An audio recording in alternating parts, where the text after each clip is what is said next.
Alam mo kung ano yung pinaka-besting na ginawa ko sa buhay ko? Nung nawalan ako ng pake sa hindi magandang sinasabi ng mga tao tungkol sa akin. Bakit ka mo?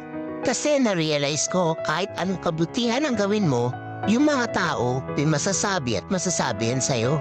Kaya ako, ginagawa ko yung mga bagay na nagpapasaya sa akin. Maiksi lang ang buhay at ayokong sayangin ang panahon ko sa mga taong hindi deserve ang kabutihan ko. Dahil sa istorya ng buhay ko, ako yung pinaka-importanting karakter at ako yung nagsusulat ng sarili kong kwento.